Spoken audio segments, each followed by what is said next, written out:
Ja, så har jeg fået farvet håret igen, Susanne. 2-3 slags striber. Rødlige, ikke også? Også lidt lilla i det. Ligesom sidste gang, ikke også? Det er godt nok. Frisk, ikke også? Så kan man lidt igen. Nej, Preben har ikke lagt mærke til det endnu. Men jeg er glad for det. Også rigtig glad.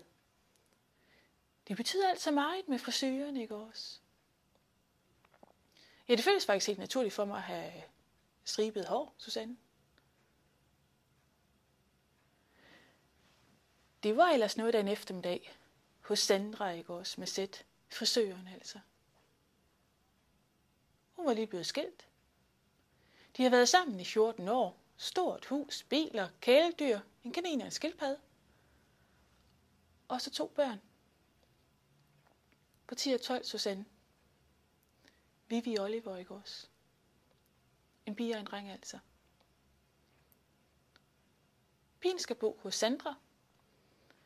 Drengen skal vist bo hos sin far, ikke også? Noget af tiden. Det vil han altså gerne have, faren, ikke også? Oliver var vist ligeglad. Sagde Sandra, ikke også? Han havde ikke sagt så meget. Drengen altså. Pigen havde sagt lidt, ikke også? Men heller ikke så meget igen, vist nok. De var bare ked af det, Susanne. Trist og tavs, ikke også? Det kan jeg da godt forstå. Det er da hårdt, ikke også? Skilsmisse. Hvem skal man lige holde med, ikke også? Som børn, altså.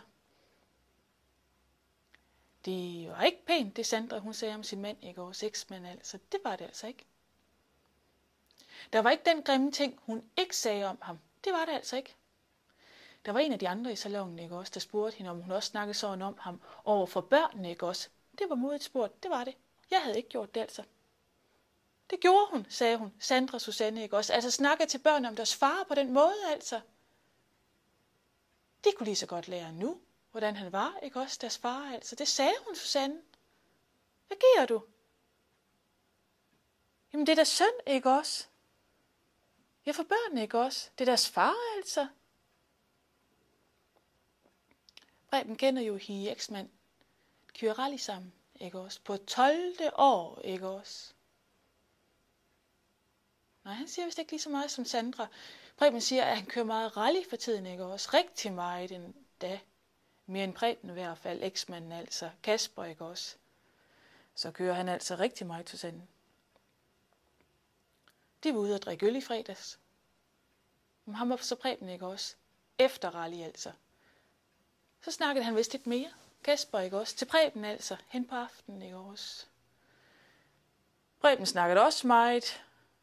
Jamen til mig, Susanne, da han kom hjem midt om natten, ikke også? Hen af ved 4:30.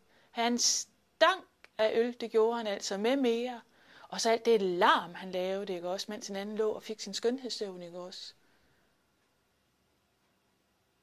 Men han savner sine børn, ham Kasper, sagde Preben. Det kan jeg da godt forstå. Nej, det er ikke nemt, det skilsmisse, Susanne. Det er det altså ikke. Folk, de bliver hårde, ikke også? Og kede af det. Børnene også, ikke også? Som lus mellem 2 negle, som man siger, ikke også? Jeg håber altså, de har mere styr på det til næste gang, jeg skal stribes, ikke også, hos Sandra. Altså. Det er da hårdt at sidde og høre på, ikke også, sådan en almindelig torsdag eftermiddag. 3 timer, ikke også, i det fine vejr. Mennesker, der er vrede, ikke også? Og kede af det, altså.